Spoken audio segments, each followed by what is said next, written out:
بسم الله الرحمن الرحيم يا أيها الذين آمنوا إذا قمتم إلى الصلاة فاغسلوا وجوهكم وأيديكم إلى المرافق وامسحوا برؤوسكم وأرجلكم إلى الكعبين وإن كنتم جنبا فاطهروا وإن كنتم مرضى أو على سفر أو جاء أحد منكم من الغائط أو لامستم النساء فلم تجدوا ماء فتيمموا صعيدا طيبا فامسحوا بوجوهكم وأيديكم منه۔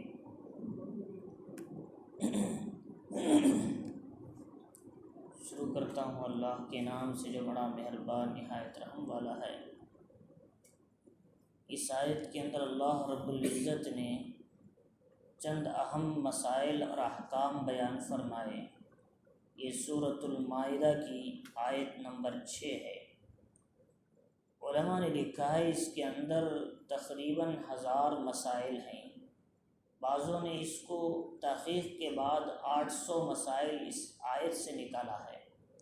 اسی لیے امام ابو حنیفہ رحمۃ اللہ علیہ کے بارے میں آتا ہے، وہ رات میں عشاء کے بعد وضو کر کے قرآن مجید کی کوئی آیت لے کر سوچتے تو 100 مسائل ایک آیت سے نکال لیتے تھے، اور آپ کی پوری زندگی مسائل کی تحقیق اور جستجو میں لگ چکی تھی۔ آپ نے 12,70,000 مسائل نکالا قرآن سے، تو ان مسائل کو لے کر قرآن سے امت کو دیا تاکہ لوگ اس پر عمل کریں، قرآن کے معانی اور مطالب کو صحیح معنی میں سمجھ سکیں۔ دیگر فقہا نے بھی احادیث سے مسائل نکالے، امام مالک ہیں، امام شافعی ہیں، امام محمد ابن حنبل ہیں، اور امام ابو حنیفہ رحمۃ اللہ علیہ کا مقام ان کی عمر کے لحاظ سے، علم کے لحاظ سے پہلے ہے، کیونکہ آپ کی پیدائش 80 سن ہجری میں ہوئی۔ حضور صلی اللہ علیہ وسلم کے دنیا سے جانے کے 70 سال کے بعد آپ پیدا ہوئے۔ حضور صلی اللہ علیہ وسلم نے ایک پیشین گوئی بھی دی تھی کہ فارس ایران کے اندر ایک شخصیت پیدا ہوگی، اگر علم ثریا ستارے کے پاس بھی ہو آسمانوں میں، وہ اس کی تحقیق میں لگ کر وہ مسائل کو نکال کر باہر لائے گی۔ اس میں علماء نے لکھا ہے یہ وہ شخصیت ہے امام ابو حنیفہ رحمۃ اللہ علیہ، جو علم حدیث قرآن کی گہرائیوں میں پہنچ کر مسائل امت کو دیتے تھے، اور آپ کی وفات 150 سن ہجری میں ہوئی۔ گویا کہ آپ نے حضرت انس رضی اللہ تعالیٰ عنہ کو بار بار دیکھا ہے، ملاقات کیا ہے۔ جو صحابی کو دیکھتے ہیں ان کو تابعی کہتے ہیں، لہٰذا آپ کبار تابعین میں سے ہیں۔ اور جتنے فقہا آئے، امام شافعی، امام مالک، امام احمد بن حنبل، امام بخاری، امام مسلم، ترمذی، نسائی، ابو داؤد، ابن ماجہ، یہ سب امام ابو حنیفہ کی وفات کے بعد پیدا ہوئے ہیں، اور ان کے علم حدیث کا سلسلہ بعد میں چلا۔ لہذا فقہ میں بھی سب سے بڑی شخصیت امام ابو حنیفہ ہیں، اور اس وقت میں علم حدیث کے امام مالک تھے۔ وہ علم حدیث پڑھاتے تھے مدینے میں، امام ابو حنیفہ بصرہ اور کوفہ میں فقہی مسائل کو بیان کرتے تھے۔ تو اللہ رب العزت نے اس آیت کے اندر بہت سے مسائل کو رکھا ہے، تو ان میں سے اللہ رب العزت اس کے اندر سب سے پہلے وضو کے فرائض کو بیان فرمایا۔ وضو کے اندر 4 فرضیں ہیں، ان کا ادا کرنا ضروری ہے، اس کے بغیر نماز نہیں ہوتی۔ لا تقبل صلاۃ بغیر طہور ولا صدقۃ من غلول۔ حضور صلی اللہ علیہ وسلم نے فرمایا کہ مال حرام کا صدقہ اللہ قبول نہیں کرتے، بغیر طہارت کے اللہ نماز قبول نہیں کرتے۔ لا تقبل صلاۃ بغیر طہور، ترمذی کی روایت ہے۔ تو لہذا اس میں اللہ رب العزت نے بتایا جب تم نماز کا ارادہ کرو، جب تم نماز کو کھڑے ہو، یہ مطلب نہیں کھڑے ہو جائیں گے تو وضو کب کریں گے، یہ قمتم کا یہ مطلب ہے اذا اردتم، جب تم ارادہ کرو نماز پڑھنے کا، اس وقت تم کو چاہیے کہ وضو کر لیا کرے۔ تو وضو کرنے کے لیے کیا کرنا فرمایا کہ اذا قمتم الی الصلاۃ فاغسلوا وجوہکم، کہ اب یہ مسئلہ یہ ہے، یہ جو وضو کرنا ہے، وضو ہے جس کو پہلے سے اس پر بھی واجب ہے، یا جو اس پر وضو نہیں ہے اس پر بھی واجب ہے؟ کیا حکم ہے اس کا؟ ایک تو ہے پہلے سے آدمی وضو سے ہے، کیا اس کو بھی وضو کرنا واجب ہے، نیا وضو؟ ایک ہے کہ جس کا وضو نہیں ہے تو وہ وضو کرنا ہے صرف، کیا حکم ہے؟ حکم یہ ہے کہ وضو کرنا جو غیر طاہر ہے، جو ناپاک یعنی جس کا وضو ٹوٹ چکا ہے، ایسے آدمی پر یہ حکم واجب کا درجہ رکھتا ہے، وہ ضرور وضو کر کے پاکی حاصل کر کے نماز کے لیے کھڑے ہو۔ لیکن جو آدمی پہلے سے وضو میں ہے، ایسے آدمی کے لیے دوبارہ وضو کرنا مستحب، پسندیدہ، اچھا عمل ہے۔ حضور صلی اللہ علیہ وسلم نے فرمایا جو آدمی وضو سے ہو پھر وضو کرتا ہے 10 گنا زیادہ اسے ثواب ملتا ہے نماز کا۔ تو لہذا وضو پر وضو کرنے کی فضیلت زیادہ ہے، لیکن فقہا نے لکھا ہے جب ایک وضو کر لیے تو اس سے کوئی نہ کوئی عبادت ادا کر لینا ہے، عبادت ادا کیے بغیر دوسرا نیا وضو کرنا بھی درست نہیں ہے۔ کم از کم تحیۃ المسجد ہی پڑھ لیا جائے، تحیۃ الوضو ہی پڑھ لیں، وضو کر لیا کوئی نہ کوئی عبادت کر لیں، اس کے بعد نیا وضو کریں گے تو فائدہ ہوگا اس کا۔ تو فرمایا کہ اس طریقے سے جو آدمی غیر وضو ہے، ناپاک ہے، یعنی اس کا وضو نہیں ہے، ایسے آدمی کو چاہیے کہ وہ اس آیت کے اندر حکم یہ ہے وہ ضرور وضو کر کے نماز کے لیے کھڑے ہوں، یہ آیت کا مطلب ہے۔ اور بعض لوگوں نے کہا کہ یہ نہیں، سب کے لیے ہے، جو وضو سے نہیں اس کے لیے بھی، جو وضو سے ہے اس کے لیے بھی، لیکن صحیح بات یہ ہے حضور صلی اللہ علیہ وسلم نے کہ ہے بسا اوقات ایک ہی وضو سے آپ نے 5 نمازیں پڑھی ہیں۔ فتح مکہ کے دن حضور صلی اللہ علیہ وسلم ایک وضو سے 5 نمازیں پڑھے پورے دن میں۔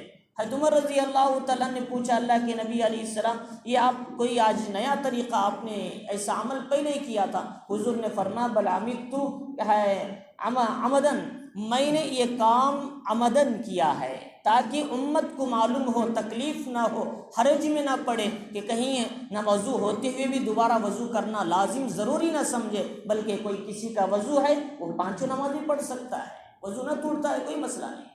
امام ابو حنیفہ رحمۃ اللہ علیہ کے بارے میں آتا ہے وہ عشاء کے وضو سے صبح کی نماز پڑھتے تھے، وہ نہیں سوتے تھے، رات بھر عبادت کرتے تھے۔ تو ہر وضو اگر کسی کا ہے تو نماز پڑھ سکتے ہیں، کوئی حرج نہیں، لیکن نیا وضو کرنا مستحب ہے۔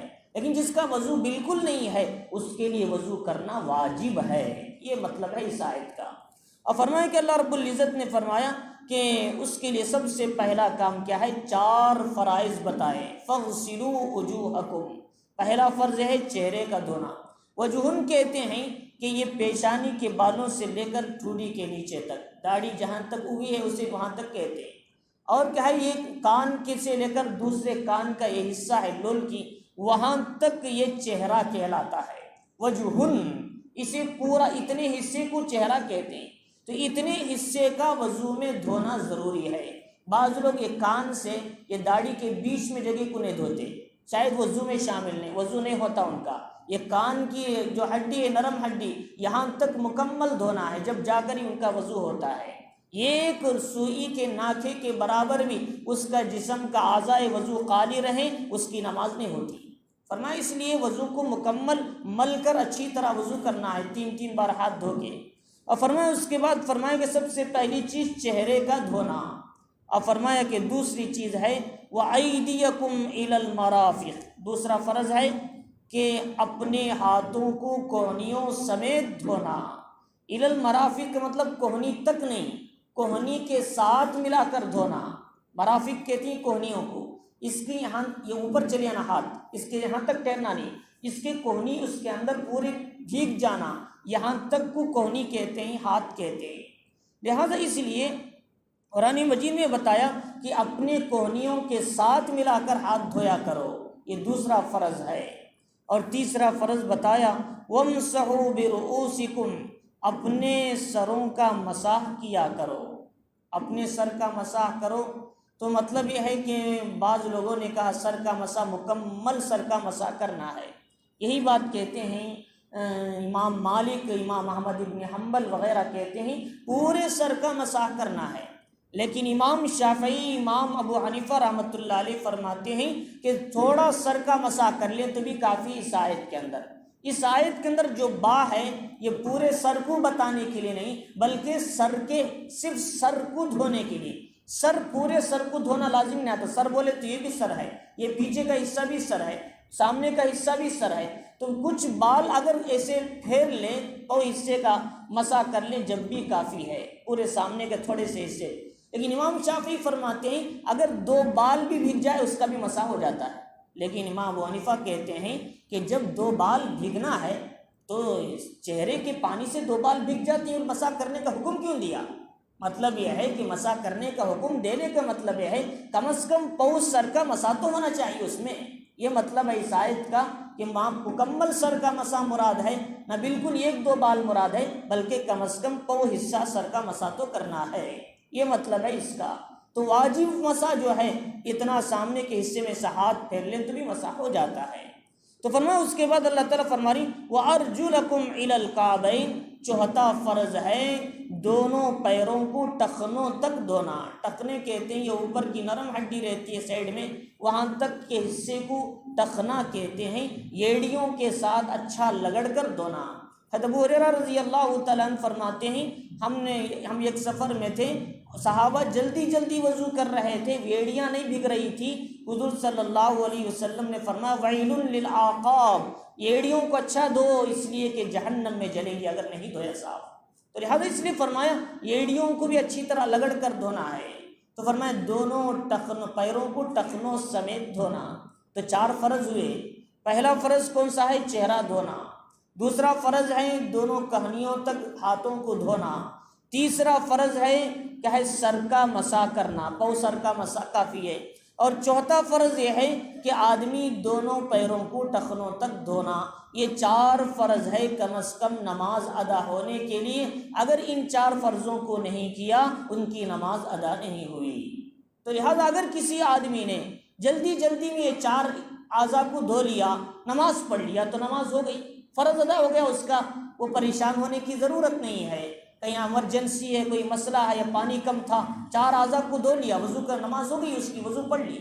کیونکہ 4 فرض اہم ہے. اور اس کے علاوہ جو سنتیں بیان کی گئی وہ 13 سنتیں ہیں وضو کی.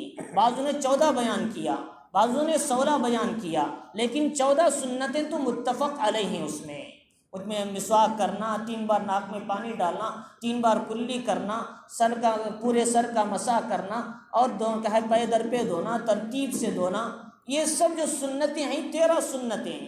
اور علامہ شامی کے حوالے سے مولانا مفتی منصور پوری نے اپنی کتاب المسائل میں 14 سنتیں بیان کیا, اور فرمایا یہ متفق علیہ مسائل ہیں, سنتیں ہیں 14 سنتیں. بہرحال ہماری کتابوں میں ہیں, انوار ہدایت تیلگو میں, اردو میں, ہر کتاب میں یہ سنتیں آئیں, یاد کر سکتے ہیں. فرمایا لیکن یہ سنتیں کس لیے ہیں؟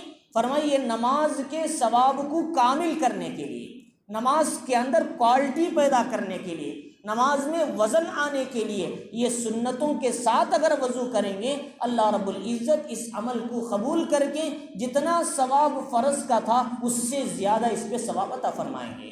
ایک آدمی فرض پڑھتا ہے, فرض سے ذمہ داری ثابت ہو جاتی ہے, لیکن اس پر ثواب ملنا ہے, اس پر پالش ہونا ہے, اس پر روشنی ملنی ہے, اس میں کوالٹی آنی ہے, وہ نبی کی سنت سے ملتی ہے. اسی لیے شیخ عبد القادر جیلانی رحمۃ اللہ علیہ فرماتے تھے کوئی بھی عمل کے لیے 4 چیزوں کا ہونا ضروری ہے.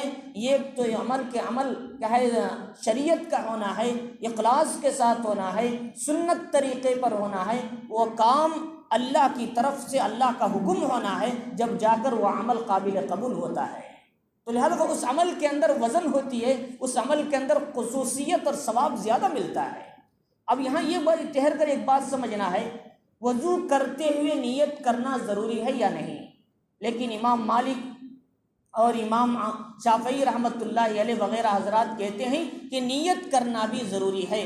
یہاں اذا قمتم کا مطلب نیت کرنا, اذا اردتم یا کہ نیت کرو تم, یہ مطلب ہے. لیکن امام ابو حنیفہ فرماتے ہیں نیت کرنا واجب نہیں ہے وضو کے لیے, لیکن بغیر نیت کے کر لیا, صرف وضو, ہاتھ دھو لیے, پیر دھو لیے, نماز پڑھ لیا, نماز تو ہو گئی, اس کی ساقط ہو گئی, فرض ذمہ داری ختم ہو گیا. لیکن اس پر ثواب ملنے کے لیے, اس نماز کے اندر وزن آنے کے لیے نیت کریں گے تو اس وضو کا ثواب ملے گا.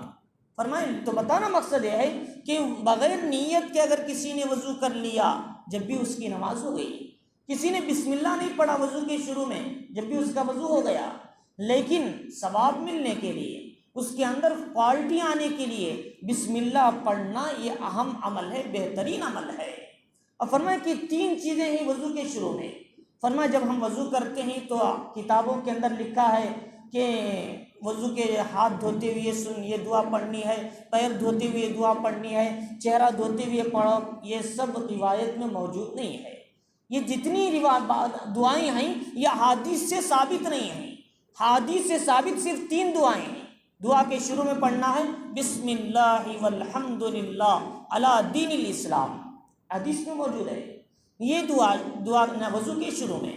وضو کے بیچ میں پڑھنا ہے اللہم اغفر لی ذنبی ووسع لی فی داری وبارک لی فی رزقی، اے اللہ میرے گناہوں کو معاف فرما اور میرے گھر میں وسعت عطا فرما، میرے رزق میں برکت عطا فرما۔ یہ 3 جملے بولنا ہے وضو کے بیچ میں، چاہے ہاتھ دو، چاہے پیر دو، چاہے چہرہ دو، یہ دعا منقول ہے۔ بیچ کی جتنی دعائیں جو کتابوں میں آئیں وہ پڑھ لے تو اچھا ہے، لیکن سنت اور حدیث سے ثابت نہیں ہو۔ اور فرمایا تیسری جو دعا ہے حضور صلی اللہ علیہ وسلم نے فرمایا جب تم وضو مکمل کر لو تو اشہد اللہ الہ الا اللہ واشہد ان محمدًا عبدہ ورسولہ، اس کے بعد یہ دعا کرو اللہم اجعلنی من التوابین واجعلنی من المتطہرین۔ فرمایا یہ دعا پڑھنے سے اللہ نے جو نعمت ہم کو عطا کی اس کا شکر ادا ہوگا، آدمی پاک کہلائے گا۔ تو آخری میں یہ پڑھنا ہے، تشہد پڑھنا، اس کے ساتھ یہ دعا پڑھنا۔ یہ 3 دعائیں حدیث سے ثابت ہوئیں، لہٰذا ان 3 دعاؤں کا پڑھنے کا اہتمام کرنا ہے۔ ایک حدیث میں ہے جو کوئی آدمی وضو کر لیتا ہے، وضو کرنے کے بعد سبحانک اللہم و بحمدک اشہد ان لا الہ الا انت استغفرک واتوب الیک، یہ پڑھتا ہے اللہ مہر لگا کر اس کا ثواب بنا کے آخرت میں رکھتے ہیں۔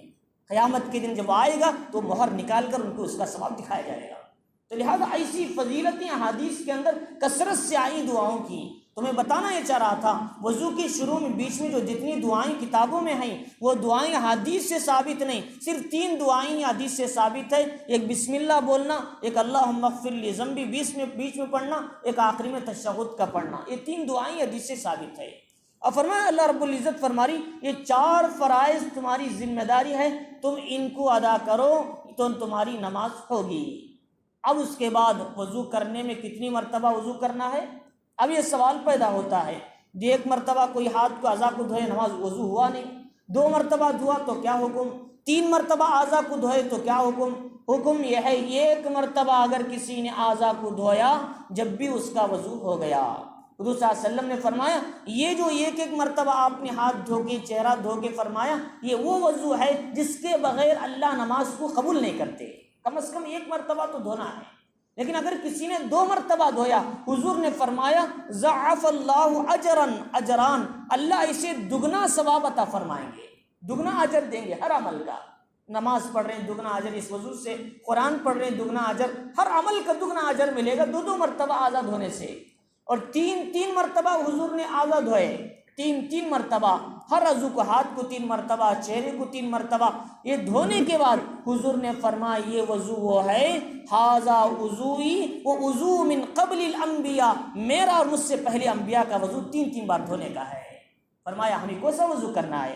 انبیاء والا وضو کرنا ہے، سنت والا وضو کرنا ہے، نبی والا وضو کرنا ہے۔ اس لیے کہ قیامت کے دن حضور نے فرمایا جو آدمی وضو کثرت سے کرتا ہے قیامت کے دن میں ان کے چہروں کو دیکھ کر میری امت کو پہچانوں گا کہ عرفت غر محجلین من اثر الوضو، وضو کے آثار سے ان کے ہاتھ ان کے چہرے چمک رہے ہوں گے، اس لیے کہ پچھلی امتوں میں وضو کی فضیلت نہیں تھی، اس امت کی یہ فضیلت ملی ہے، پچھلی امتوں کی فضیلت نہیں تھی۔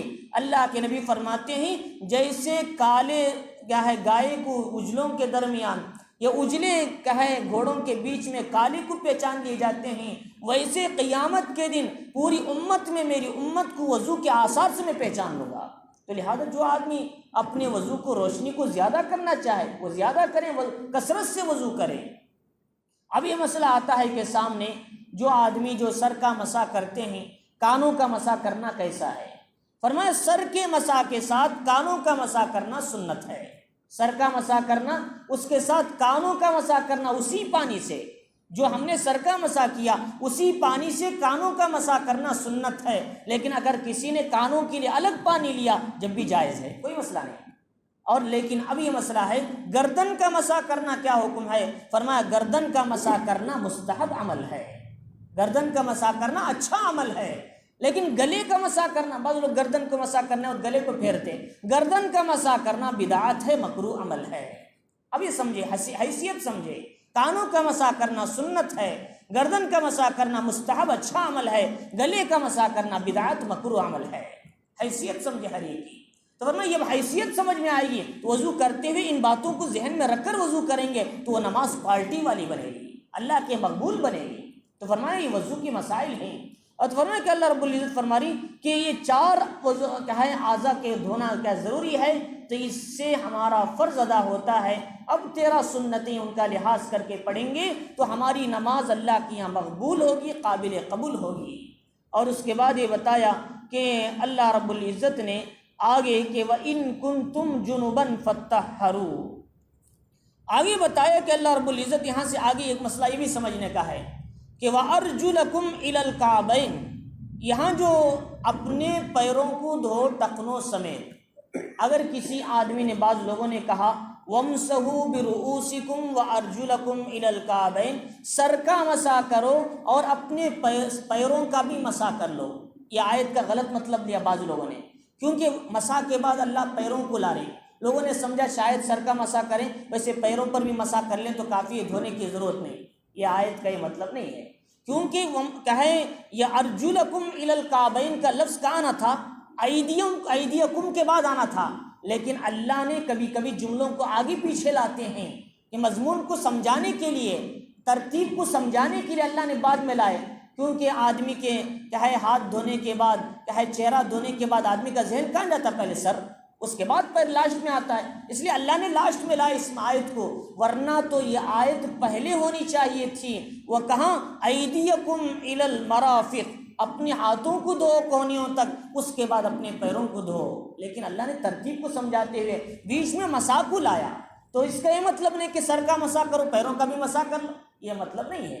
سر کا مسح کرو لیکن پیروں کا مسح ہاتھ ویسے ہی دھونا ضروری ہے جیسے تم نے ہاتھوں کو دھویا، پیروں کا ویسے ہی دھونا ضروری ہے جیسے تم نے چہرے کو دھویا۔ فَغْسِلُوا وُجُوهَكُمْ وَأَيْدِيَكُمْ وَأَرْجُلَكُمْ، چہرہ دھو، ہاتھوں کو دھو، پیروں کو دھو، وَامْسَحُوا بِرُؤُوسِكُمْ، سر کا مسح کرو۔ یہ آیت کا یہ مطلب ہے۔ تو لہٰذا اب یہ مسئلہ ہے کہ پیروں پر مسح کرنے کا کیا حکم؟ پیروں پر مسح کرنا درست نہیں ہے، لیکن کیا کریں؟ اگر کوئی آدمی موزہ پہن لے، موزہ جسے کہتے ہیں کہ آج بھی دیوبند کے اندر، دلی کے اندر جو جاتے ہیں تو وہاں چمڑے کے موزے ملتے ہیں، بکرے کے اور گائے کے، وہ چمڑے کا موزہ اگر ہم نے پاکی کی حالت میں، وضو کی حالت میں پہن لیا، مقیم آدمی کے لیے 1 دن 1 رات تک وضو کر کے صرف اس پر ہاتھ منہ پھیر لیں تو پیروں کو دھونے کی ضرورت نہیں ہے۔ اسے مسح علی الخفین کہتے ہیں۔ مسح علی الخفین سردیوں میں زیادہ ہوتا ہے، کشمیر میں، دلی میں، وہاں بار بار پیر دھوتے رہیں گے تو آدمی بیمار پڑ جائے گا۔ وہاں موزے پہن لیتے ہیں، وہ وضو کے ساتھ پہن لیتے ہیں، اب اسی پر ہاتھ پھیرتے رہیں گے پورا دن، 1 دن 1 رات تک اس کی اجازت ہوگی مقیم کے لیے، وہاں رہنے والے کے۔ لیکن اگر مسافر ہے، کوئی سفر میں گیا ہے، اسے 3 دن 3 رات تک ہاتھ پھیر دینا کافی ہے اس کے لیے، ہاتھ پیر نکال کے دھونے کی ضرورت نہیں۔ جب بھی وضو ٹوٹے گا ہاتھ دھو لو، چہرہ دھو لو، مسح کر لو، پیروں پر ایسے ہاتھ پھیر لو، کافی ہے کچا ہاتھ یعنی موزے کے اوپر سے۔ لیکن اس سے چمڑے کا موزہ ہونا چاہیے یا پھر موٹا موزہ ہونا چاہیے، پلاسٹک کا ہے، کم از کم ایسا موزہ ہو۔ ہم اگر اس جوتے کو یعنی موزے کو پہن کر 1 میل چلیں گے تو جوتا پھٹے نہیں، ایسے موزے پر مسح کرنا جائز ہے۔ ایک آدمی نے کپڑے کا ساکس پڑھ لیا، اس پر مسح کرنا جائز نہیں ہے۔ حضور نے خفین فرمایا، خفین کا مطلب چمڑے کا موزہ یا پھر ایسا موزہ جو مضبوط رہیں، چلے تو بھی نہ پھٹیں، اس کو کہتے ہیں موزہ۔ تو فرمایا اس لیے بعض لوگوں نے اس کا غلط مطلب سمجھا، اور مسح علی الخفین کی روایتیں محمد الرسول اللہ صلی اللہ علیہ وسلم سے 80 صحابہ نے روایت کیا ہے، امام مالک نے اسے تسلیم نہیں کیا، شاید ان کا کوئی مسلک ہو، کوئی اور احادیث ہو، لیکن بقیہ تمام فقہا نے مسح علی الخفین کو تسلیم کیا ہے۔ امام مالک ہیں، امام شافعی، امام احمد بن حنبل ہیں، ان سب نے تسلیم کیا ہے۔ تو لہٰذا اس لیے بتانا یہ ہے کہ سر پیروں پر ڈائریکٹ مسح کرنا جائز نہیں، لیکن موزہ پہن لیے تو موزے پر مسح کرنا درست ہے، تو یہ مسح علی الخفین کہلاتے ہیں۔ مسافر کے لیے 3 دن 3 رات اجازت ہے، اور کیا ہے مقیم کے لیے کیا ہے 1 دن 1 رات تک انہی موضوع پر صرف کچا ہاتھ 4 انگلیوں سے ایسا اوپر پھیر لے کافی ہے، لیکن مسا پھیرتے ہوئے نیچے تلوے کو نہیں پھیرنا، اوپر سے آنا ہے، ایسا انگلیاں جا رہتی انگلیوں سے ایسے اوپر کی طرف آنا، نیچے کی طرف پھیرنا نہیں ہے، حدیث سے ثابت نہیں ہے۔ لہٰذا اگر کسی نے تلوے کے نیچے ہاتھ پھیرا تو ادا نہیں ہوتا اس کا مسا، بلکہ اوپر جو ہڈی ہے اوپر اٹھی ہوئی اس کے اوپر سے ایسا کچا ہاتھ پھیر لے تو اس کا مسا ہو جائے گا۔ تو اب ایسی صورت میں جب 1 دن 1 رات ہو گئی، اس کا خود بخود اس کا وضو ٹوٹ جائے گا، اس کا ٹائم ختم ہوتے ہی پھر وضو کر کے نیا موزہ پھر 1 دن کے لیے پڑھ لیں تو اس پر مسا کرتے چلے جائیں۔ مقیم ہے تو قیام رہے، گھر کے پاس ہے تو 1 دن 1 رات، مسافر ہے تو 3 دن 3 رات تک اجازت ہے۔ تو فرمایا اللہ رب العزت بہرحال یہ مسئلے تو اس کے اندر آ گئے۔ دوسری بات یہ اللہ تعالیٰ فرما رہی وَإِن كُنتُمْ جُنُبًا فَاتَّطَهَّرُوا، اگر تم ناپاک ہیں یعنی جنوبی ہیں، جنوبی کا مطلب آدمی کو احتلام کی وجہ سے یا میاں بیوی کے تعلق کی وجہ سے اس پر غسل واجب ہوتا ہے، تو لہٰذا کہ بعض حضرات کے ذہن میں رہتا ہے ہمارا وضو ٹوٹ گیا، کسی نے پیشاب بیٹھ کے اٹھ گیا تو سمجھتا ہے میں ناپاک ہو گیا۔ پیشاب بیٹھ کے اٹھنے سے آدمی ناپاک نہیں ہوتا، اتنے حصے کو دھو لیں تو پھر نماز پڑھ سکتا ہے، جہاں خطرات لگے ہیں کافی ہے، کمر تک پانی ڈال لے تو کافی ہے، پورا سر سے غسل کرنا ضروری نہیں۔ آدمی پیشاب بیٹھ کر اٹھنے سے اس کا وضو یعنی اس کی ناپاکی نہیں ٹوٹتی، یعنی وہ ناپاک نہیں ہوتا، بلکہ آدمی کے ناپاک ہونے کی 2 ہی صورتیں ہیں، یہ ایک نیند میں احتلام ہو جائے یا پھر میاں بیوی کا تعلق ہو جائے، ان 2 صورتوں میں ہی آدمی ناپاک کہلاتا ہے، اس کے علاوہ کسی اور صورت میں آدمی ناپاک نہیں ہوتا۔ پیشاب بیٹھ کے کسی آدمی کی نماز پڑھ لو، نہیں میں پیشاب بیٹھ کے اٹھ گیا اس لیے میرا وضو ناپاکی ٹوٹ گئی، ناپاکی نہیں ٹوٹی اسے، وہ سب اس حصے کو دھو لیں آ کے نماز پڑھ لیں، تو مسئلہ سمجھنے کا ہے۔ اور فرمایا کہ عورتوں کے لیے حیض و نفاس سے پاک ہو، جب وہ بھی ناپاک ہیں ان کو بھی غسل کرنا ہے، تو عورتوں کے لیے 2 باتیں، مردوں کے لیے 2 باتیں، اسی سے مرد اور عورت ناپاک ہوتے ہیں، ان کے علاوہ کوئی تیسری صورت نہیں ناپاک ہونے کی۔ تو فرمایا کہ اگر کسی آدمی کو بیماری کی وجہ سے، اوپر سے گرنے کی وجہ سے بلا شہوت کے اس کی منی خارج ہو گئی، ناپاک ہو گیا، فرمایا وہ ناپاک نہیں ہوتا، وہ بیماری کہلائیں گے، اسے وہ بیماری کہلائیں گے۔ شہوت کے ساتھ جس کا خروج ہوگا اسی پر آدمی پر غسل واجب ہوگا۔ تو میرا آپ کو تفصیل سمجھ میں آ گیا ہوگا۔ تو یہ وہ مسائل ہیں جن مسائل کو اندر تک گھس کر پوچھنے میں لوگ شرماتے ہیں، اگر شرمائیں گے تو دین و شریعت کے احکام کیسے معلوم ہوگے؟ محمد الرسول اللہ صلی اللہ علیہ وسلم کے زمانے میں عورتیں بھی یہ مسائل آ کر پوچھتے تھے، بعض عورتیں ان کو روکنا چاہا، حضور نے فرمایا کیوں روکتے ہو؟ اگر عورتوں کو یہ مسئلہ معلوم نہ ہو تو دوسری عورتوں کو کیسے پہنچائیں گے؟ تو مسئلہ معلوم کرنا ہے، سمجھنا ہے۔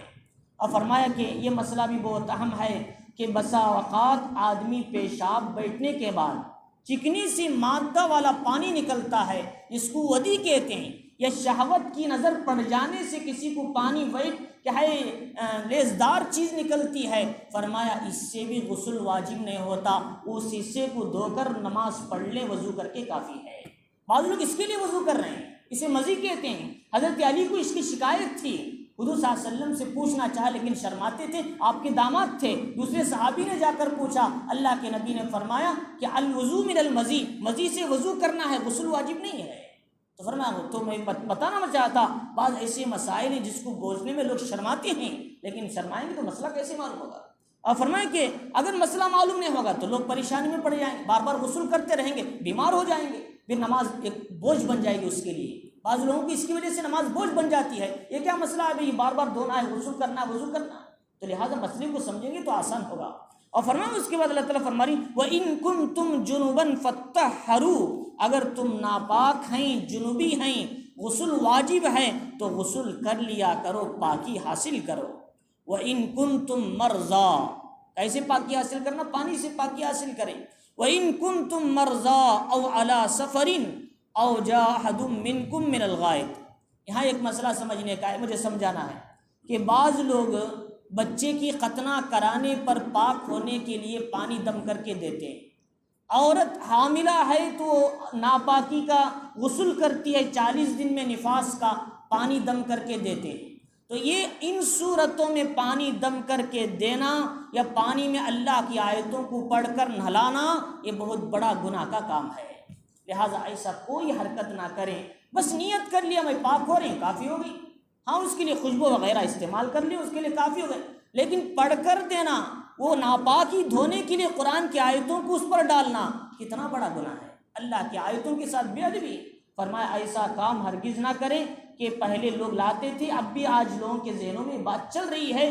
آدمی اگر ناپاک ہے، نیت کریں کہ میں بڑے غسل کی ناپاکی کر رہا ہوں، بڑی ناپاکی کا غسل کر رہا ہوں. غسل ہو گیا اس کا.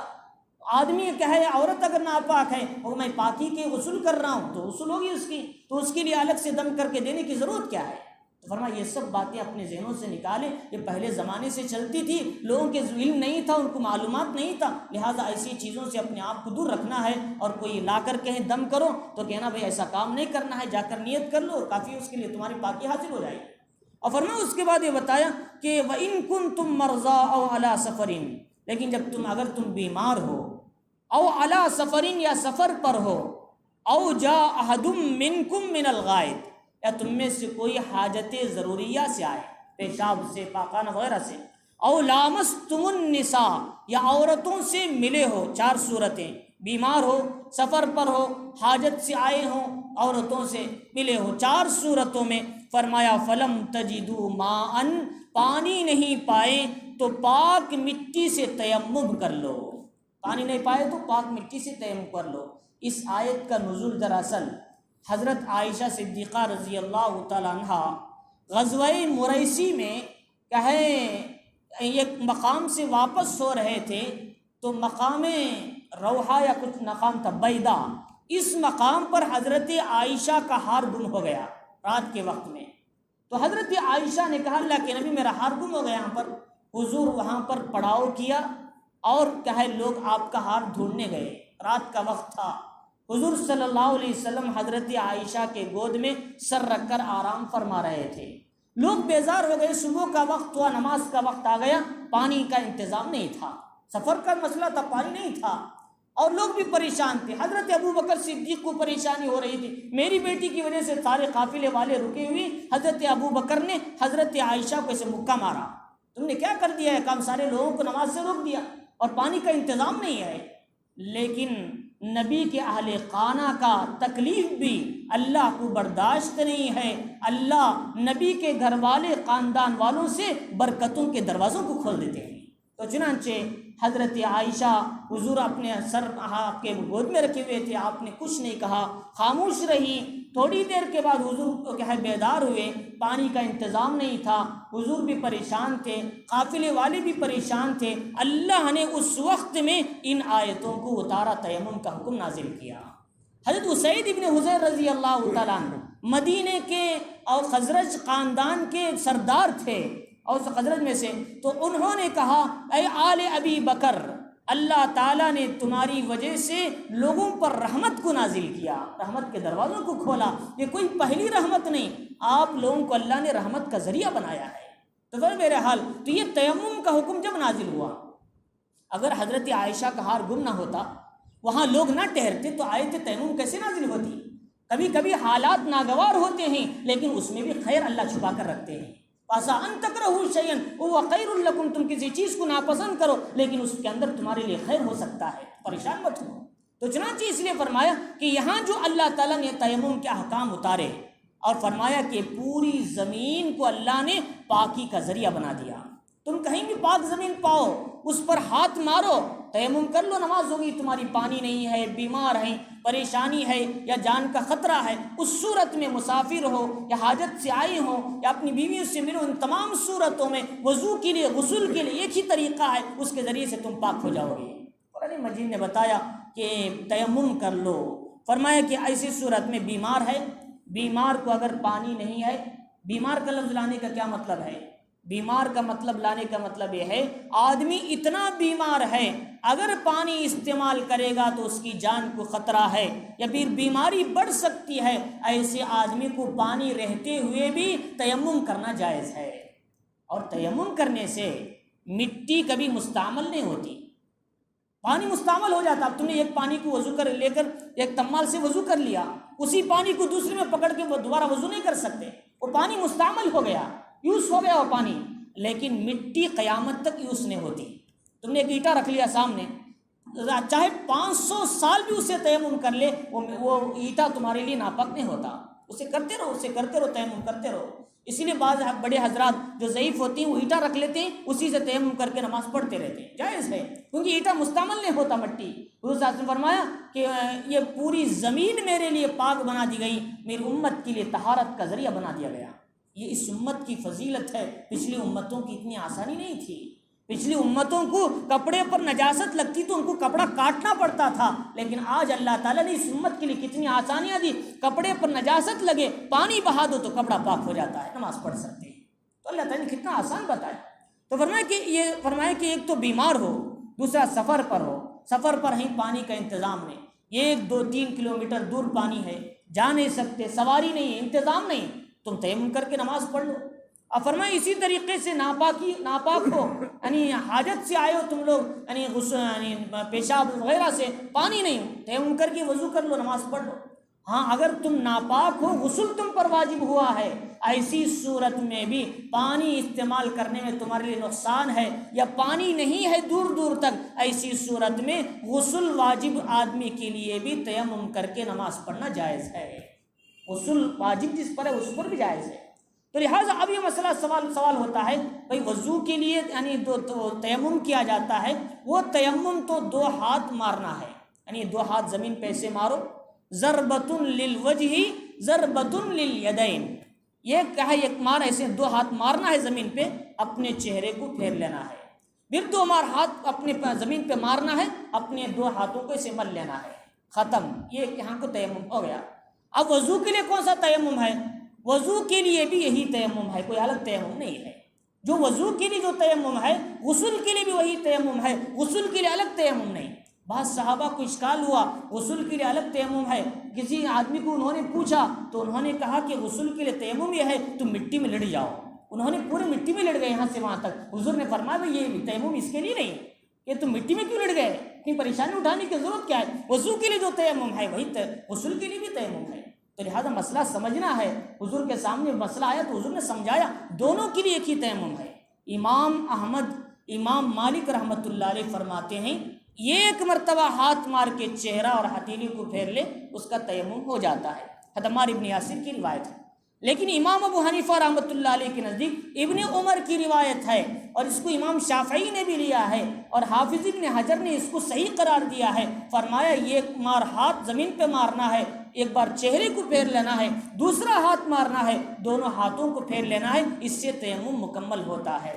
امام مالک اور امام شافعی امام ابو حنیفہ کے نزدیک یہ فرق ہے. وہ ایک بار ہاتھ مار کے چہرہ ہتھیلیوں کو پھیرنے کو کہتے ہیں, امام ابو حنیفہ کہتے ہیں 2 مرتبہ ہاتھ مارے, چہرے کے لیے الگ, ہاتھوں کے لیے الگ. لیکن یہی اسی پہ عمل کرنا ہے. اکثر علماء کا اتفاق 2 مرتبہ زمین پہ ہاتھ مار کے چہرہ اور ہتھیلی کو پھیرنا یہی تیمم کا طریقہ ہے. تو چنانچہ اللہ تعالیٰ فرما رہی کہ اگر تم ناپاک ہو یا پھر کیا ہے عورتوں سے ملے ہو, ایسی صورت میں پانی نہ ملے تو تیمم کر لو. تیمم کے اندر پاکی کی نیت کرنا ضروری ہے. تیمم کے اندر پاکی کی نیت کرنا ضروری ہے. وضو میں ضروری نہیں, میں اس سے پہلے بتایا تھا. وضو میں نیت نہیں کیا اب ناپاکی کی جب بھی وضو ہو جاتا ہے, لیکن ثواب ملنے کے لیے نیت کرنا ہے. لیکن تیمم میں کمپلسری نیت کرنا ہے, اس لیے کہ یہاں ایسا کوئی ذریعہ نہیں دھونے کا, لہٰذا مٹی کے ذریعے سے ہم تیمم کر رہے ہیں, لہٰذا پاکی کی نیت کرنا ہے. تو فرمایا کہ اس طریقے سے کہ تیمم کے ذریعے یہاں پر کیا ہے نیت کر کے تیمم کرنا ہے. اب یہ مسئلہ ہے کوئی آدمی بیمار ہے, تیمم وہ نہیں کر سکتا, دوسرا آدمی کیا اسے تیمم کرا سکتا ہے؟ کرا سکتا ہے, کوئی حرج نہیں. ایک آدمی بیمار ہے, اسے ہاتھ اٹھانے کی بھی طاقت نہیں, دوسرا آدمی ہاتھ زمین پہ مار کے اس کے چہرے کو پھیر لے, اس کے ہاتھوں کو پھیر لے, کافی ہے. تیمم کن کن چیزوں پہ کر سکتے ہیں؟ فرمایا ہر وہ چیز جو مٹی کی جن سے ہے, ٹائلس ہے یا اسی طریقے سے دیوار ہے چننے کی, یا اسی طریقے سے بنڈے ہیں زمین کے, یا چونا ہے یا مٹی ہے, ان تمام پر کہے تیمم کر سکتے ہیں. کیا ہے اس کے لیے مٹی ہونا ضروری نہیں ہے. لیکن پینٹ, بعض علماء کا اس میں اختلاف ہے, اگر دیوار پر مضبوط پینٹ مارا گیا ہے, موٹا پینٹ, اس پہ تیمم نہیں ہوتا. مٹی کیونکہ اسے چننا نہیں لگا ہے, وہ پینٹ الگ ہوتا ہے, چننا الگ ہوتا ہے. موٹا پینٹ کلر والا مارے ہیں تو اس پر تیمم نہیں ہوتا. بہرحال کر لیں تو جائز ہے. تو اس میں بعض کا اختلاف ہے, اختلاف میں سہولت اور آسانی ملتی ہے. تو فرمایا کہ اس طریقے سے زمین کے ہر جن سے اب یہ سوال ہوتا ہے لوہے پر کسی نے تیمم کر لیا، لکڑی پر کسی نے تیمم کر لیا تو ہوا یا نہیں؟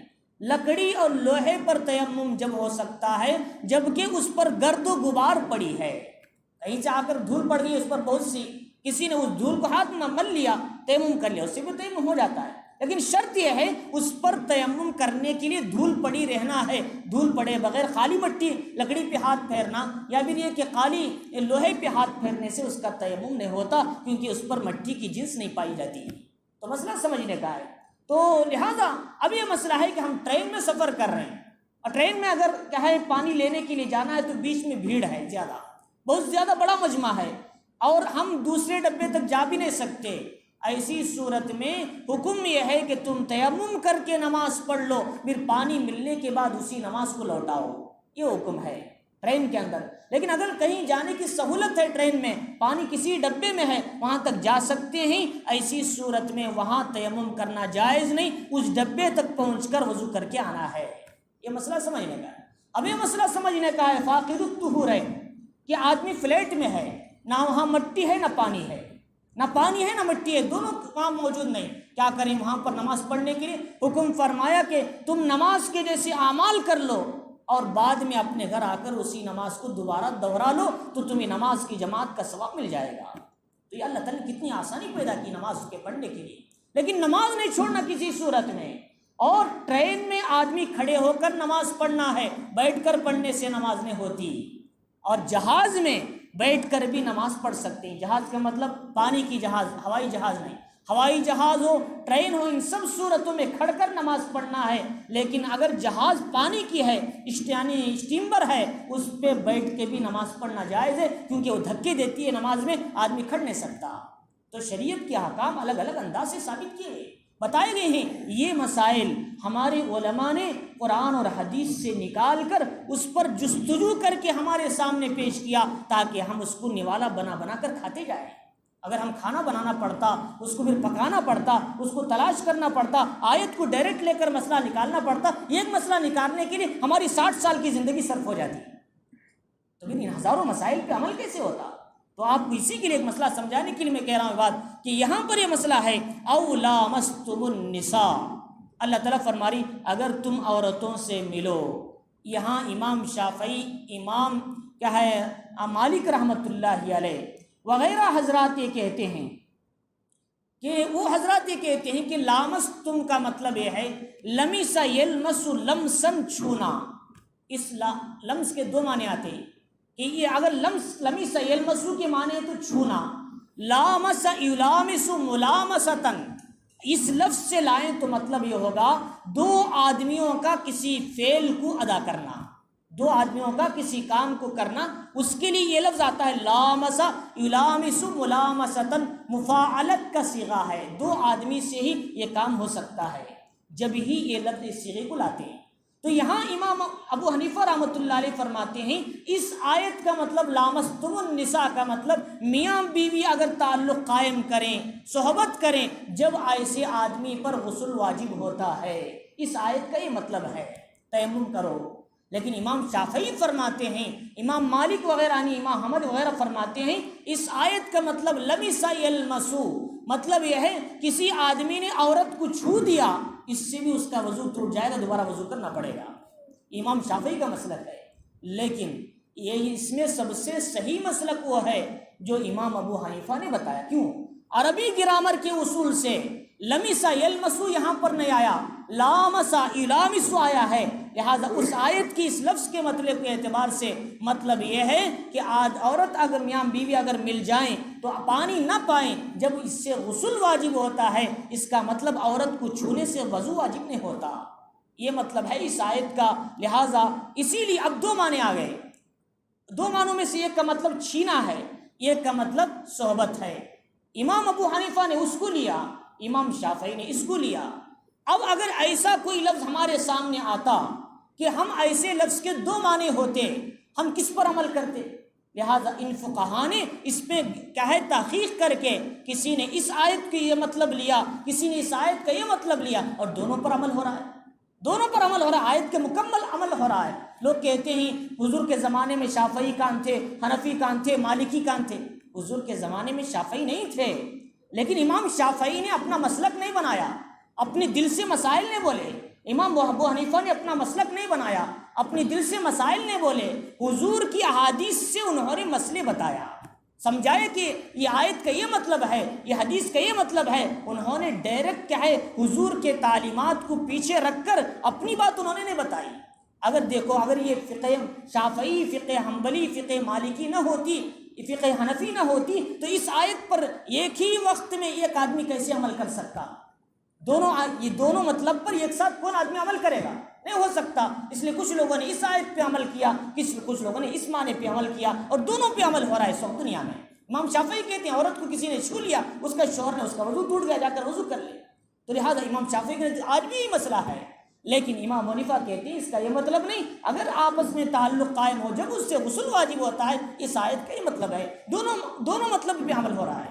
تو لہٰذا اس لیے یہ اشکال نہیں کرنا کہ فقہ حنفی کہاں سے آ گیا، مالکی کہاں سے آ گیا۔ اگر یہ نہ ہوتا تو پھر اس آیت کے اتنے معنی پر عمل کیسے ہوتا، دونوں پر عمل کیسے ادا ہوتا، اور ایک پہ عمل کرتے تو دوسرے کو چھوڑنا لازم آتا، اور قرآن کے کسی حکم کو چھوڑنا درست نہیں ہے، تو دونوں پر عمل کرنا آسان ہو گیا اس وقت۔ تو لہذا بتانا مقصد یہ ہے کہ ان آیتوں کے اندر اللہ رب العزت نے دوسری بات یہ بتائی کہ اگر تم یہ چیزیں نہ پاؤ تو ایسی صورت میں تیمم کر کے نماز پڑھ لیا کرو۔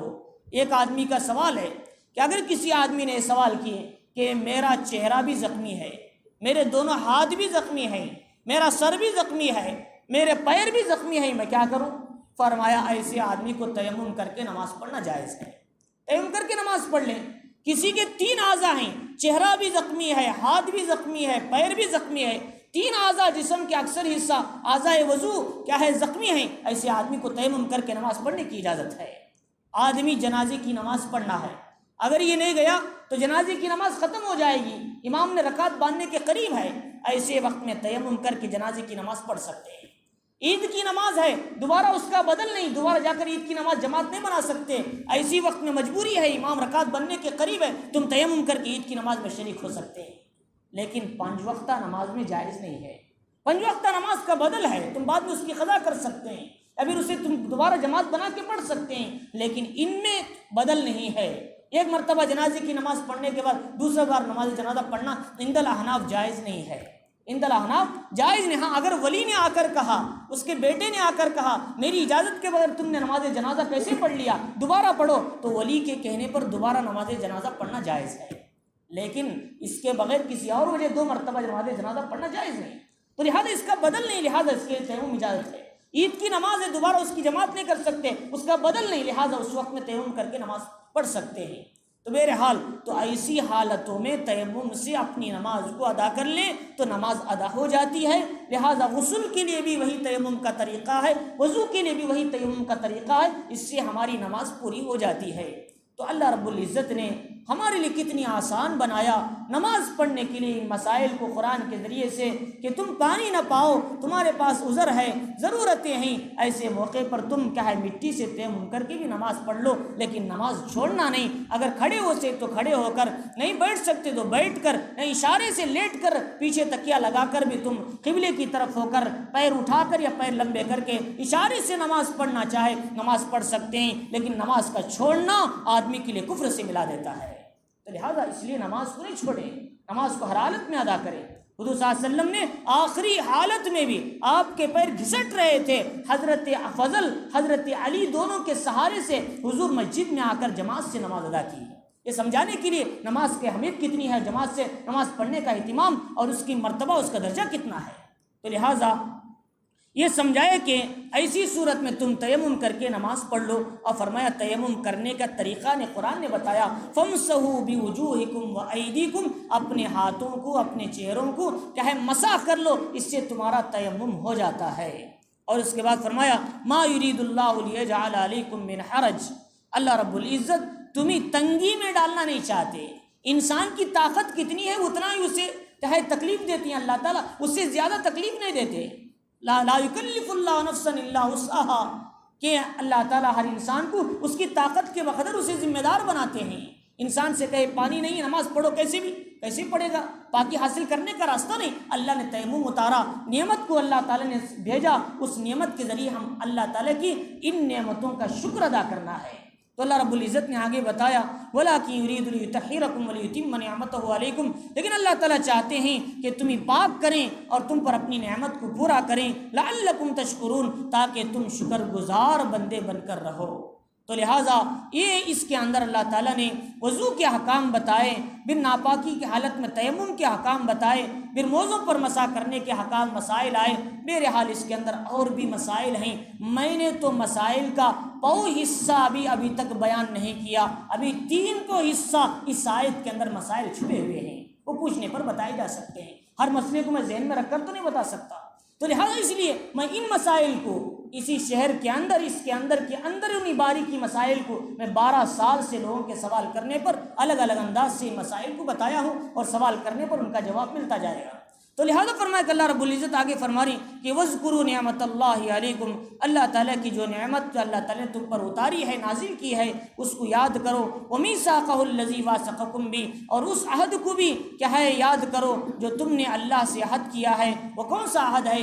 انسان پیدا ہونے سے پہلے عالم ارواح میں حضرت آدم علیہ السلام کی پیٹھ سے اللہ نے قیامت تک آنے والی مخلوق کو نکال کر ایک میدان میں ایسے پھینک دیا۔ وَإِذَا أَخَذَ رَبُّكَ مِن بَنِي آدَمَ مِن ظُهُورِهِمْ وَذُرِّيَّتَهُمْ وَأَشْهَدَهُمْ عَلَىٰ أَنفُسِهِمْ أَلَسْتُ بِرَبِّكُمْ قَالُوا بَلَىٰ۔ اللہ تعالیٰ فرما رہی کہ جب ان کو ایسے پھینکا تو چھوٹے چھوٹے پسو کے شکل میں تھے، چونٹی جو ہوتی ہے اس کی شکل میں چھوٹے چھوٹے تھے۔ تو اللہ رب العزت نے ان سے پوچھا کیا میں تمہارا رب نہیں ہوں؟ اللہ تعالیٰ اسی وقت پوچھا تھا انسان کو عالم ارواح میں، ابھی حضرت آدم کی پیٹھ میں تھے تاری اولاد، کیا ہے ان کی نسل سے آنے والی تھی قیامت تک، ان سب کو پوچھا اللہ نے کیا میں تمہارا رب نہیں ہوں؟ الست بربکم، کسی کا کوئی جواب نہیں تھا، کیونکہ ان کو معلوم نہیں تھا کیا جواب دینا ہے اللہ تعالیٰ کا۔ لیکن حضور ہمارے لیے استاد بن کر آئے اس وقت میں حضور کی بھی روح اس میں موجود تھی، وہ جو مخلوقات تھے اللہ تعالیٰ نے ڈالا تھا ان میں حضور کی بھی روح اس کے اندر موجود تھی۔ حضور کی طرف سے آواز آئی کہ قالوا بلا، اے ہمارے پروردگار، کیوں آپ ہمارے پروردگار نہیں؟ یقیناً آپ ہمارے رب ہیں، ہم دنیا میں جا کر آپ کی پرستش کریں گے، آپ کے حکم کو مانیں گے، آپ کے کیا اطاعت کر کے زندگی گزاریں گے، آپ کو رب تسلیم کریں گے۔ جب حضرت حضور صلی اللہ علیہ وسلم نے قالوا بلا کہا تو پھر سارے لوگوں نے حضور کی بات سن کر قالوا بلا، پھر تمام لوگوں نے کہا۔ تو گویا کہ حضور عالم ارواح میں بھی ہمارے استاد تھے اور دنیا میں بھی استاد بن کر آئے۔ حضور صلی اللہ علیہ وسلم نے فرمایا انما بعثت معلما لاتمم مکارم الاخلاق، میں دنیا میں بھیجا گیا ہوں اخلاق کو پورا کرنے کے لیے، اور میں تمہارے لیے استاد بنا کر بھیجا گیا ہوں۔ حضور صلی اللہ علیہ وسلم نے ہمیں دنیا کے اندر آ کر روحانی اور انسانی کیا ہے جسمانی دونوں بیماریوں کا علاج بتایا اور دونوں تعلیمات امت کو دیا۔ تو اللہ تعالیٰ فرما رہی وہ عہد کو تم یاد کیا کرو، دنیا میں جا کر میرے عہد کو نہ بھولو، نماز پڑھو وقت پر، مجھے رب مانو، میرے کو چھوڑ کر کسی اور کو خدا نہ سمجھو، کسی اور سے ہونے کا یقین مت کرو۔ اللہ میں ہوں، مشکل کشا میں، حاجت روا میں، ذمہ داریوں کا اٹھانے والا میں، رازق میں روزی دینے والا ہوں، 18,000 مخلوقات کو کھلاتا ہوں، پانی کے اندر کئی ہزاروں مخلوقات ہیں، خشکی پر کئی ہزاروں مخلوقات ہیں، پوری دنیا کی مخلوقات میں سے کسی نے بھی آج تک شکایت نہیں کیا اے اللہ آج تو نے ہمیں کیوں نہیں کھلایا۔ اللہ 3 پتھروں میں رکھ کر اندر رہنے والے چاہے کیڑے کو بھی پتے کے ذریعے روزی عطا فرما رہے ہیں، یہ اللہ کی ذات ہے۔ موسیٰ علیہ نبینا علیہ السلام کوہ طور پر گئے، آپ کو اپنے بیوی بچوں کی فکر ہوئی، تو وادی سینا میں چھوڑ کر آئے تھے اللہ تعالیٰ کی نبوت حاصل کرنے کے لیے، پیغمبری کے لیے۔ اللہ نے حکم دیا موسیٰ ایک پتھر پہ اپنا لاٹھی مارو، مارا تو گنڈ تھا، اس کے اندر سے ایک اور پتھر نکلا، اور ایک لاٹھی بڑی، اس کے اندر سے ایک چھوٹا سا کیڑا آ رہا ہے، اس کے منہ میں پتے کا ہرا ٹکڑا موجود ہے۔ اور اللہ رب العزت وہ تعریف کر رہا ہے الحمدللہ الذی خلقنی وهو یرانی ولا انسانی ویرزقنی، میرا پروردگار وہ ہے مجھے 3 پتھروں کے اندر رکھ کر بھی مجھے روزی دیتا ہے، مجھے نہیں بھولتا۔ تو اللہ تعالیٰ کی ذات میں کھلا رہی ہے، پلا رہی ہے، پھر وہ خدا کی وحدانیت کرنے والوں کو کیوں نہیں کھلاتی؟ اس زمین پر اللہ کی اطاعت کرنے والوں کو کیوں نہیں اللہ تعالیٰ ساتھ نہیں دیتے؟ تو لہذا فرمایا اللہ کی عبادت کرنے والے کبھی غیروں کے سامنے سر نہیں جھکاتے، جو اللہ کی عبادت سے روگردانی کر لیتے ہیں ان کو پتھر اور لکڑی کے سامنے بھی جھکنا پڑے گا۔ اللہ تعالیٰ وہاں تک مجبور کر دیتے ہیں۔ لہٰذا ہمیں چاہیے کہ ہاں اولیاء اللہ کا مقام ضرور ہے، اللہ والوں کا مرتبہ ضرور ہے، لیکن اس مرتبے کو وہاں تک ہی رکھنا ہے، اس سے آگے بڑھ کر ان کو خدا کا مقام نہیں دینا۔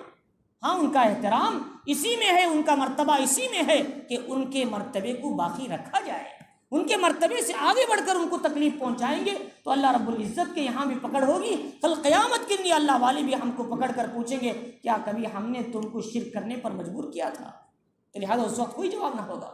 تو لہٰذا اس لیے فرمایا، اللہ رب العزت فرما رہی اس عہد کو تم پورا کرو، اس عہد کو یاد کیا کرو۔ بہرحال دوسروں نے اس کی اور تفصیل بتائی، اذ قلتم سمعنا واطعنا، جبکہ تم نے کہا ہم نے سنا اور ہم نے اطاعت کیا، واتقوا اللہ، اللہ سے ڈرو، ان اللہ علیم بذات الصدور، اللہ تعالیٰ کی ذات دلوں کی بھیدوں کو جاننے والی ہے۔ یا ایھا الذین آمنوا، ایمان والو، کونوا قوامین للہ شہداء بالقسط، اللہ کے خاطر حق پر قائم رہو، ہر حال میں، آسانی ہو، سہولت ہو، دباؤ ہو، کچھ نہ ہو، ان تمام صورتوں میں حق پر قائم رہو، حق کے راستے سے مت ہٹو، حق پر قائم رہو۔ فرمایا کہ شہداء بالقسط، انصاف کے ساتھ گواہی دینے والے بن جاؤ۔ قرآن مجید نے جہاں بتوں کی پرستش سے بچنے کا حکم دیا، وہیں جھوٹی گواہی سے بچنے کا بھی حکم دیا۔ وَاجْتَنِبُوا الرِّجْسَ مِنَ الْأَوْثَانِ وَاجْتَنِبُوا قَوْلَ الزُّورِ، بتوں کی گندگی سے بھی بچو، جھوٹی گواہی دینے سے بھی بچو۔ تو لہٰذا جھوٹی گواہی دینا بہت بڑا گناہ ہے۔ آج آسانی سے دے لیتے ہیں، لوگ کہتی ہیں میں تمہیں اتنے 1000 روپے دوں گا، جھوٹی گواہی دو کورٹ میں آ کر، لوگ کہتی ہیں میں زمین کے خاطر جھوٹی گواہی دو، لوگ کہتی ہیں وراثت کے خاطر جھوٹی گواہی دو، دنیا میں تو جھوٹی گواہی دیں گے، لیکن خدا کے یہاں شرک بت پرستی کا جو گناہ ہے اس سے بھی زیادہ گناہ جھوٹی گواہی دینے کا ہے۔ تو لہٰذا اس لیے فرمایا کہ جھوٹی گواہی ہرگز مت دیں، چاہے رشتہ داری کیوں نہ ہو، خاندان والی کیوں نہ ہو، باپ کے خلاف کیوں نہ ہو، ماں کے خلاف کیوں نہ ہو، رشتہ دار کے خلاف کیوں نہ ہو، حق بات ہی کہو، حق کے خلاف جھوٹی گواہی مت دو۔ اللہ رب العزت اس کو بہت پسند کرتے ہیں۔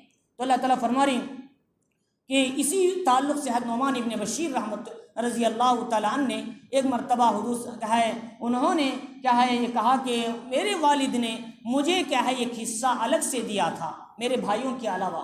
میری والدہ نے کہا جب تک تم یہ جو اپنے بیٹے کو دے رہی محبت میں حضور کو گواہ نہیں بناؤ گے اس وقت میں اسے قبول نہیں کرتی۔ تو لہٰذا حضور صلی اللہ علیہ وسلم کے پاس گئے، انہوں نے کہا اللہ کے نبی میں اس بیٹے کو کچھ اپنی طرف سے خاص کیا ہے تحفہ یا پھر کیا ہے مال دینا چاہتا ہوں۔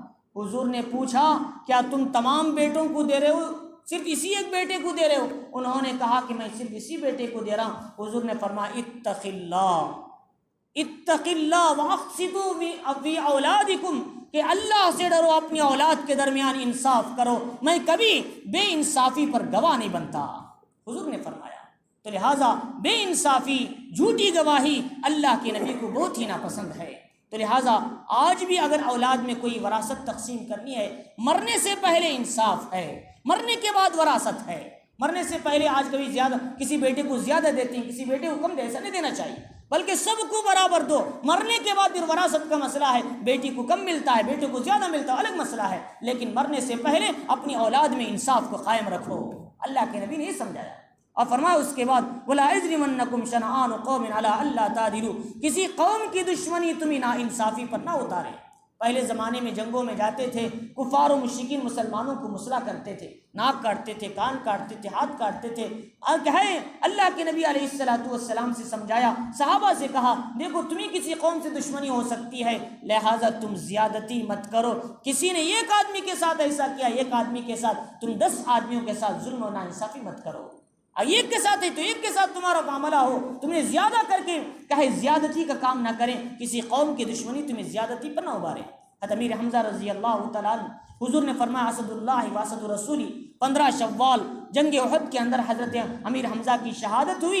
حضور نے فرمایا یہ میرے بھی شعر ہیں، میرے خدا کے بھی شعر ہیں، اسد اللہ واسد رسولی۔ قیامت کے دن جب شہداء آئیں گے تو کوئی شہید اپنا سر لے کر آئے گا، کوئی شہید اپنا پیر لے کے آئے گا، کوئی شہید جسم کا آدھا ٹکڑا لے کر آئے گا، لیکن ایک شہید وہ آئیں گے جو جسم کے 11 ٹکڑے لے کر آئیں گے، وہ امیر الحمزہ سید الشہداء رضی اللہ تعالیٰ عنہ تشریف لائیں گے۔ تو لہٰذا ان کے جسم کے 11 ٹکڑے کیے گئے اور ان کے کان کاٹے گئے، سینہ کاٹ کے ہندا نے چبایا اور سب کچھ کیا ان کے ساتھ۔ حضور نے فرمایا اگر مجھے بس چلے تو 70 آدمیوں کا مسئلہ کروں گا، اللہ نے فوراً آیت اتاری وَإِنْ عَاقَبْتُمْ فَعَاقِبُوا بِمِثْلِ وَلَئِنْ صَبَرْتُمْ لَهُوَ خَيْرٌ لِلصَّابِرِينَ۔ اے نبی اگر تم بدلہ لینا ہے، امیر حمزہ یہ کہیں ان کے ساتھ انہوں نے ظلم کیا ہے، تم بھی ایک آدمی کے ساتھ ایسا بدلہ لے سکتے ہو، لیکن تم صبر کرو، صبر کرنا تمہارے لیے بہتر ہے۔ اللہ تعالیٰ نے کیسے احکام اتارے، نبی کی کس طرح تربیت کر رہے ہیں اللہ تعالیٰ، قدم قدم پہ تربیت کر رہے ہیں نبی کی۔ ہماری غلطی ہوتے تو ہزارہ سال گزر جاتے ہیں، سالہ سال گزر جاتے ہیں، ہمیں اس کا اثر نہیں ہوتا، لیکن نبی سے کوئی کوتاہی ہوتی اللہ فوراً درست کر رہے ہیں، اس لیے کہ آئندہ نبی کو ماڈل بنا کر امت زندگی گزارنے والی ہے۔ لقد کان لکم فی رسول اللہ اسوۃ حسنہ، تو لہذا اس لیے فرمایا کہ اللہ تعالیٰ فرما رہی کہ کسی قوم کی دشمنی تمہیں زیادتی پر نہ ابھارے، عیدلو انصاف کو قائم رکھو، فرمایا انصاف کرو، وہ اقرب للتقوی، یہ تقوی کی زیادہ قریب ہے، واتقوا اللہ، اللہ سے ڈرو، ان اللہ خبیر بما تعملون، اللہ تعالیٰ تمہارے اعمال سے باخبر ہے۔ بہرحال انصاف کے تعلق سے بڑے واقعات ہیں، میں اگر اس کو سناؤں تو ٹائم وقت ختم ہو جائے گا۔ اللہ رب العزت نے ان آیتوں کے اندر پہلی بات یہ بتائی کہ دیکھو وضو کے اندر 4 فرائض ہیں، کم از کم اتنا کرنے سے آدمی پر نماز ادا ہوگی، اس کے بغیر نماز ادا نہیں ہوتی۔ ایک چہرے کا دھونا، دونوں ہاتھوں کا دھونا، سر کا مسح کرنا، پیروں کا دھونا، یہ 4 اگر دھل لیے گئے تو اس سے آدمی کی نماز ادا ہوگی، اس کے بغیر نماز ادا نہیں ہوتی۔ اور دوسری باتیں بتائی، آدمی کو پانی نہ ہونے کی صورت میں، بیماری کی صورت میں، مسائل میں، تکلیف پریشانی میں، یا خطرہ ہے موت کا یا بیماری کے بڑھنے کا، تیمم کر کے بھی نماز پڑھ لیا کرو۔ غسل کے لیے بھی تیمم وہی ہے، وضو کے لیے بھی تیمم وہی ہے، دونوں کے لیے ایک ہی تیمم سے نماز ادا کر سکتے ہیں۔ اور دوسری بات یہ بتائی کہ دیکھو اللہ تعالیٰ کے عہد کو یاد کرو، اللہ کو ہم نے رب مان کر آئی ہیں، آخرت میں، عالم ارواح میں، دنیا میں آ کر اپنے رب کو رب ماننا ہے، اسی کی اطاعت کرنا ہے، اس کو چھوڑ کر کسی اور سے ہونے کا یقین نہیں کرنا، اسی کی اطاعت کرنا ہے اور نبی کے طریقے پر زندگی گزارنا ہے۔ اور اس کے چوتھی بات یہ بتائی انصاف کو قائم رکھو، کسی قوم کی دشمنی تم نا انصافی پر نہ لائیں، بلکہ جھوٹی گواہی سے بچو۔ جھوٹی گواہی اللہ کے نزدیک شرک جتنا بڑا گناہ ہے اتنا جھوٹی گواہی دینے کا بھی گناہ ہے۔ اللہ رب العزت ہمیں ان آیتوں کو سمجھنے، اس پر عمل کی توفیق عطا فرمائے۔